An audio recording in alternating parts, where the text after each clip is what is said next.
Three updates going into this one. Who's in? Who's out? Cam Reddish will be out, and Jared Vanderbilt will be out. Jared is dealing with some left heel soreness, and Cam is right ankle soreness. Cam, irritated that he had a little bad play, a bad fall in the Warrior game on Saturday. And Vando, his issue has been kind of one that's building. So just for precautionary reasons, being it is earlier than early, we thought it was best as we put our heads together, medical staff and such, to just not push it, give them time to let those things calm down. Yeah, we saw the Cam ankle. Obviously, just anything with Vanderbilt. You say it's been building a little bit. Yeah, something that's just. I think it's something that happened in one of our practice sessions during the week, but I really can't pinpoint when and where. Or I should I say when and how? But just thought, just the smart thing to do as we again collaborated with the medical team, performance team, is just not push it. Right. And any concern about managing it kind of preseason versus regular season as you kind of try to get them ready? Totally, like you get ahead of it, and obviously these games we want to build our mentality and really build winning habits. But these are test runs. It's just, maybe it'd be a little different if it was the postseason, but obviously it's not. It's earlier than early, so we have time on our side. Are there any long-term, like either of these guys at risk for missing the start of the season with these things, or is it? No, not that I know of. Not as of right now. I don't think either one of them will. Will you start Rui or Torian? It's a great question.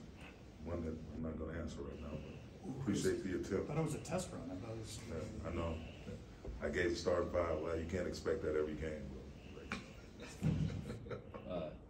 That means that LeBron and Austin are obviously making their preseason debuts. What are you looking for from just how that starting group gels together and kind of picks up from last season? I mean, just for them to get some reps, get some real live bump with some foreign opposition in terms of, not their teammates in practice, but to get under some lights and really get their beaks wet, so to speak. That's about it. Just roll them out there and then let them start the process of getting a rhythm. Were there things when you watched the preseason opener back that stood out to you, that some maybe a positive thing and a negative thing that you saw that you'd like to see your team kind of address tonight? My biggest thing, and coming into the season in terms of things I wanted to see us get better at, was first and foremost our transition defense, and I think they ended up with 24 transition points. But to continue to work at that, continue to work at defensive rebounding, and then offensively pushing the pace, playing with the pass, put in some different nuances in terms of our spacing. So just to continue to build, that's what these games are for. Just to throw things against the wall, see what makes sense, and to try to take what you've been working on in the lab and put it on display and see what you like and don't like. But definitely to continue the process of working and being a great transition defensive team, be a great defensive rebounding team. We were really good in pick and roll last year to finish the year.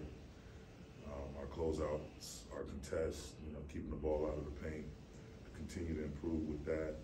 And then offensively, again, just our running habits, getting the ball up the floor quickly, early attacks, which in turn allows us to explore several options when we get on that side of the floor. So it's a lot, but again, that's what this time is for. Darvin, your thoughts on Las Vegas as a home of the Summer League, Team USA training camp, in-season tournament, maybe a future team one day. Your thoughts on the growth here? I think it's been phenomenal. We used to come back here and play when I was a player, late 90s, early 2000s, when I personally started participating in workouts out here, and it was totally different than to see where Summer League has grown to become. And again, you have the Aces, and you got the Raiders, you got the hockey team here, and people winning championships in this city. It's like, it's a no-brainer in my opinion. And the city is built for it. also. Like, obviously it's a huge tourist attraction, but I just think the core fans of Nevada and Las Vegas, and specifically, I think it makes all the sense in the world to make a move here at some point. And I'm sure, you know, the rush is probably not as urgent as people would like it to be, but I do have a gut feeling that Las Vegas is on the NBA radar in terms of, at some point, placing an NBA franchise here. LeBron has talked about being involved. Having known him now, coached him, what would he be like as like an executive? I mean, just calculated, having a well thought out plan, knowing what the team will need top to bottom in terms of the business side of things, the community side of things, obviously the basketball side of things. So I think he'd be a phenomenal owner. See what he's doing now with his brand and different things he's been involved in outside of the game of basketball, all the philanthropic work he's done, and, you know, with the school and just everything. He's just a 360-degree giant in terms of all facets, just not just sports, but really well-rounded in his impact he's had on the globe. And I don't think him owning an NBA franchise would be any different. I think he would definitely excel. Hey, Darvin, it looked like there were some more kind of 5-out sets last game. And last year, for the most part, you had the 4. Just wondered what the offseason was like thinking about that, and with the personnel and AD and Christian Wood, and how you think that might play into the regular season.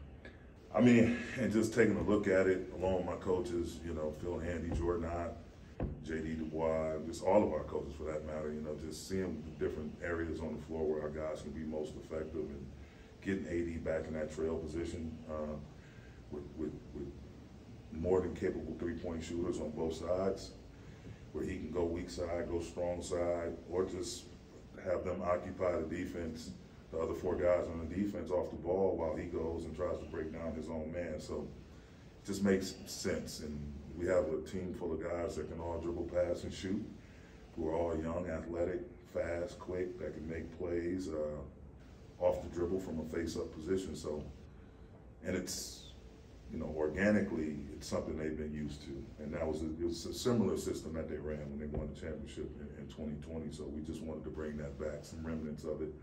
And there'll still be 4-out, 1 in. There'll still be our dead ball after free throw plays that have different spacing alignments. But for the most part, you know, our running half is going to start with the 5-out. Thanks, Coach. Thank you.